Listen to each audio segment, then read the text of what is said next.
Konon, kemerdekaan Indonesia bukan hanya diraih lewat darah para pahlawan dan tajamnya bambu runcing. Tapi ada kekuatan lain, kekuatan dari alam tak kasat mata, yang membantu di balik layar sejarah. Di balik naskah proklamasi, ada perjanjian gaib yang tak pernah ditulis di buku-buku pelajaran. Tahun 1945, di tengah kekacauan setelah Jepang menyerah kepada sekutu, para tokoh kemerdekaan Indonesia berkumpul di sebuah rumah tua di daerah Yogyakarta. Mereka tengah kebingungan, kabar tentang Jepang menyerah membuat semangat kemerdekaan membara, tapi ancaman kembalinya Belanda lewat Nietzsche menghantui. Di malam itu, seorang tokoh sepuh bernama Ki Reksanegara, seorang spiritualis sekaligus penasihat para pemuda pejuang, duduk bersila di sebuah ruangan tertutup. Lilin kecil menyala, asap dupa mengepul.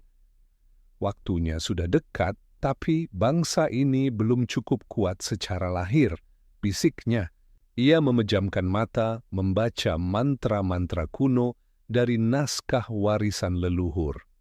Dari balik alam lain, terdengar suara desir ombak dan suara seorang wanita, lirih namun menggelegar dalam sukma. Apa yang kalian beri untuk kemerdekaan yang kalian inginkan?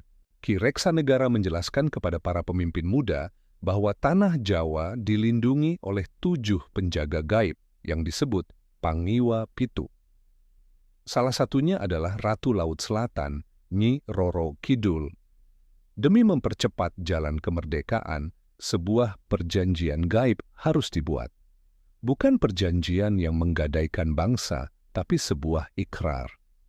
Jika bangsa ini merdeka, maka rakyatnya tidak boleh melupakan leluhur, adat, dan alam. Jika dilanggar, maka para penunggu akan menagih janjinya dengan cara mereka sendiri.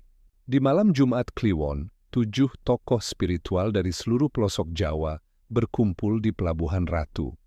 Mereka melakukan pemanggilan di bibir pantai, dan Nyi Roro Kidul muncul dari buih ombak, mengenakan kebaya hijau zamrud, diiringi jin-jin pengawal.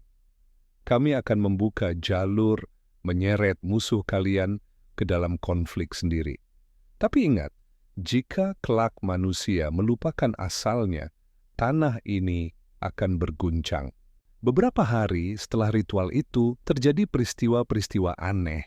Konvoi Nietzsche di suatu desa tersesat masuk ke hutan dan tidak pernah keluar.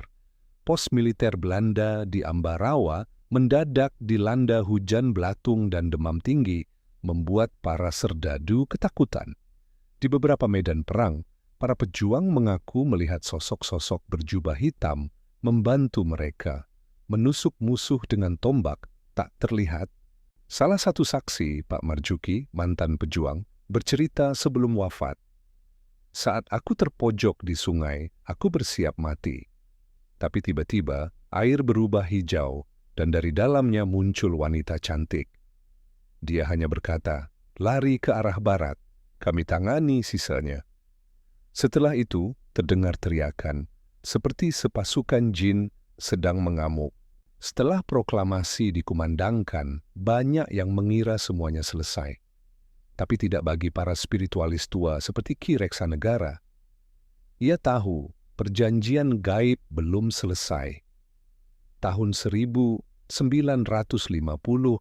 Ki Reksanegara kembali ke pantai selatan, membawa sesajen dan kembang staman. Ia bermeditasi semalaman. Nyi Roro Kidul muncul, namun kali ini wajahnya muram. Kalian mulai melupakan tanah, membelah hutan, mencemari laut.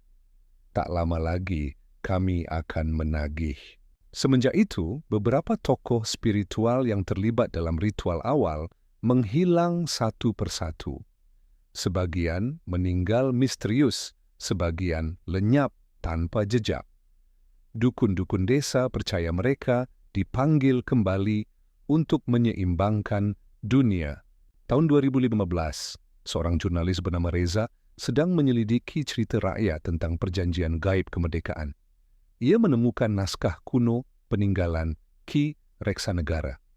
Dalam naskah itu tertulis, jika negeri ini terus melupakan adat dan mengejar kekuasaan semata, Nyi Roro Kidul dan pasukannya akan datang bukan sebagai penyelamat, tapi sebagai penagih janji. Reza tertawa sinis. Ia menganggapnya mitos. Tapi pada malam ulang tahun kemerdekaan, saat ia meliput di pantai selatan, ombak bergemuruh tidak biasa, angin menggila, pasir pantai bergetar, kamera jatuh, rekaman terakhir yang tertangkap hanya suara wanita. Kalian lupa janji leluhur, kini kami datang, bukan untuk membantu, tapi mengingatkan. Kini, setiap 17 Agustus, Laut Selatan sering menjadi lebih ganas.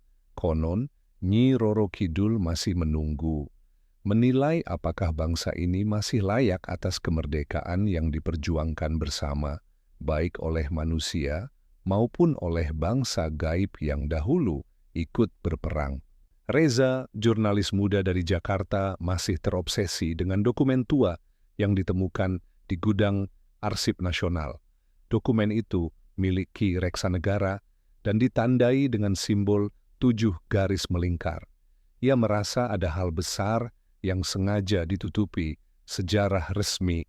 Bersama sahabatnya, seorang peneliti mistik bernama Dina, Reza menelusuri daerah-daerah yang dulu menjadi lokasi penting zaman revolusi. Mereka mengunjungi Gunung Merapi, tempat para pertapa dahulu bermeditasi meminta restu roh gunung. Hutan Alas Purwo dipercaya sebagai gerbang alam jin. Candi Ceto, tempat pemanggilan roh leluhur oleh para pendeta zaman Majapahit. Di Ceto, mereka bertemu seorang juru kunci tua bernama Mbah Saka. Ia sudah buta, tapi bisa melihat lebih dari manusia biasa. Kalian mencari sesuatu yang bukan milik kalian, tapi sudah telanjur digariskan. Reza, darahmu mengandung jejak Reksanegara. Reza terkejut. Ia bukan hanya peneliti biasa, dia adalah keturunan langsung Ki Reksanegara. Malam itu, Mbah Saka meminta Reza dan Dina untuk ikut dalam ritual kecil di puncak Ceto. Dalam diam dan alunan mantra Jawa kuno, kabut mulai turun dan tanah terasa bergetar pelan. Dari kabut muncul bayangan wanita berbaju hijau, Nyi Roro Kidul, anak dari darah perjanjian. Mengapa engkau membuka kembali lembaran yang harusnya terkunci? Reza, yang setengah sadar dalam trans, menjawab, jujur. Aku ingin tahu, apakah kemerdekaan kami benar-benar milik kami atau milik kalian juga? Sang Ratu Laut tidak marah. Ia tersenyum tipis dan menjawab, dulu kami bantu karena manusia masih tahu rasa. Tapi sekarang, laut kami kalian rusak, hutan kalian telanjangi, kalian abaikan adat, perjanjian itu nyaris habis. Dina berteriak dalam tangis. Lalu apa yang harus kami lakukan? Kembalikan kehormatan tanah ini. Jika tidak, maka badai yang pernah kami tahan akan kami lepaskan. Tiba-tiba, tanah retak kecil muncul di kaki Reza, dan sosok-sosok gaib berjubah hitam bermata merah keluar. Mereka adalah para penagih janji, makhluk dari alam bawah yang selama ini tertahan oleh 7 penjaga gaib Nusantara. Mbah Saka mengungkap bahwa jika 7 penjaga tanah Jawa melepaskan ikatannya, maka akan terjadi gunung-gunung besar meletus dalam 1 bulan berturut-turut, banjir air hitam dari Laut Selatan hingga ke kota, manusia kehilangan arah, dilanda amuk pikiran, saling membunuh tanpa sebab. Reza diberi pilihan kembali ke ibu kota dan mengungkap kebenaran ini ke publik, atau tetap diam dan membiarkan semuanya terlambat. Dalam perjalanan pulang, Reza mulai bermimpi aneh. Dalam mimpinya, ia berjalan di pantai dengan ribuan lilin menyala, suara gamelan mengiringi langit merah darah. Sosok wanita berbaju hijau terus memanggil namanya dari laut. Jika kau tak bergerak, kami yang akan bergerak. Laut akan memakan daratan. Reza pun menulis laporan investigasi lengkap tentang perjanjian gaib kemerdekaan berisi dokumen rahasia, saksi spiritual, dan ramalan leluhur. Tapi anehnya, setiap kali ia hendak menerbitkan, komputer mati, file rusak, email tidak terkirim. Seperti ada kekuatan tak kasat mata yang menahannya. Tepat pada malam 17 Agustus, langit Jakarta merah padam. Petir menyambar tanpa hujan. Di pantai selatan, ombak menggila.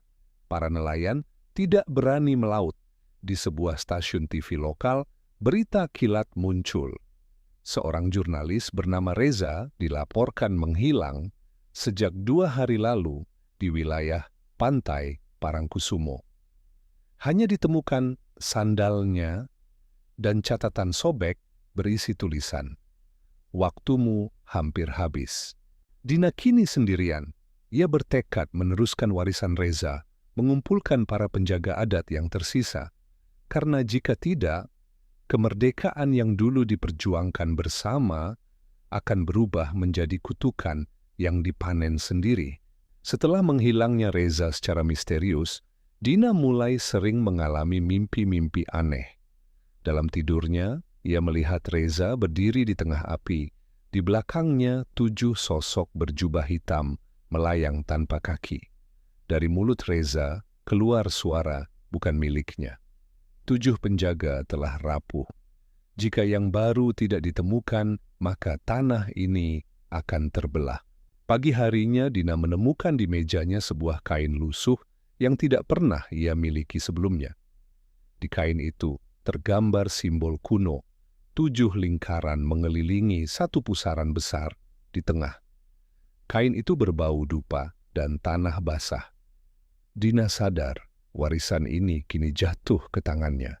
Ia pun mencari satu persatu keturunan dari 7 tokoh spiritual asli yang pernah ikut dalam perjanjian gaib bersama Ki Reksanegara.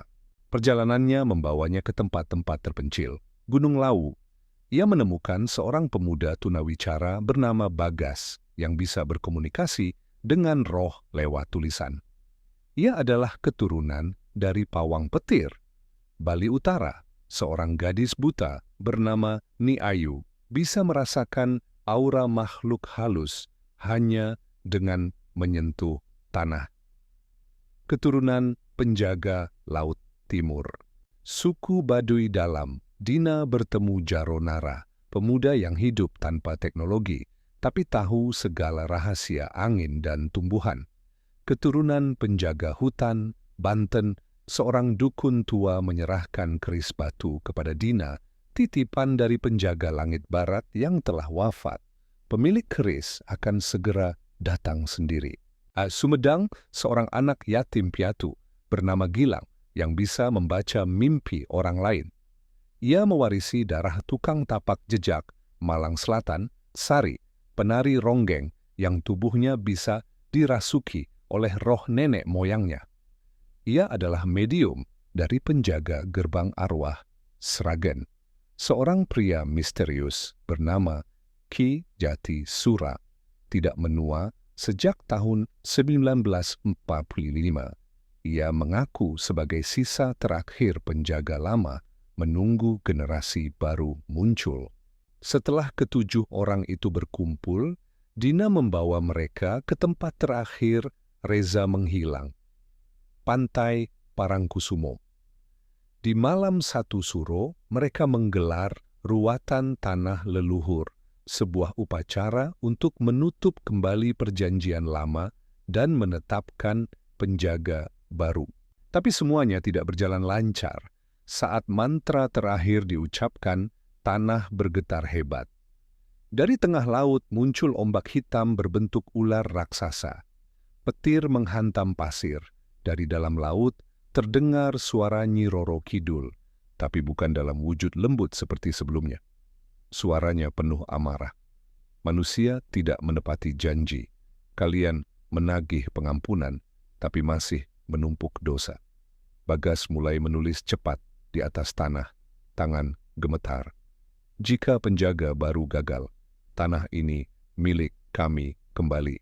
Di tengah kekacauan, sosok bayangan keluar dari kabut laut. Itu Reza, tapi matanya hitam seluruh, kulitnya pucat. Ia seperti dikendalikan, Ki Jatisura mengenalnya. Dia dijadikan wadah oleh salah satu jin tua penagih janji. Reza mulai merapal mantra gelap menyebabkan langit pecah. Namun saat Dina menyentuh kain warisan yang dulu ia temukan, kain itu terbakar dalam cahaya hijau. Dalam kilatan cahaya itu, Reza sejenak sadar. Dina, hancurkan gerbangnya. Dengan panduan Ni Ayu dan kekuatan 7 penjaga baru, Dina dan kelompoknya memusatkan energi ke satu titik pasir berbentuk spiral. Di situ, gerbang gaib yang selama ini tersembunyi berada satu persatu meletakkan benda pusaka mereka. Keris batu, sebutir garam dari Laut Timur, sehelai rambut leluhur, daun pohon abadi dari Baduy, darah mimpi dari Gilang, suara roh lewat Tari Sari, dan mantra Ki Jatisura. Gerbang pun tertutup perlahan. Ular laut meraung, air surut tiba-tiba, dan Reza pingsan. Reza hidup kembali sadar penuh, namun sebagian jiwanya masih terikat di dimensi gaib. Ia bisa melihat hal-hal yang orang lain tidak bisa. Tugas Dina belum selesai. Ia bersama para penjaga baru harus menjaga 7 titik keramat di Indonesia agar tak lagi digunakan oleh pihak yang ingin membuka kekuatan gelap. Nyi Roro Kidul kini diam. Tapi tanda-tanda amarah alam kadang muncul sebagai pengingat bahwa bangsa ini tidak berdiri sendiri dan kemerdekaan adalah janji pada leluhur dan pada yang tak kasat mata. Dan kini, mereka yang mengerti tidak sekadar mengenang kemerdekaan dengan kembang dan lagu, tapi juga menjaga tanah, adat, dan air. Karena jika janji lama dilanggar, bukan manusia yang memimpin, tapi mereka yang pernah membantu dari dalam bayang-bayang.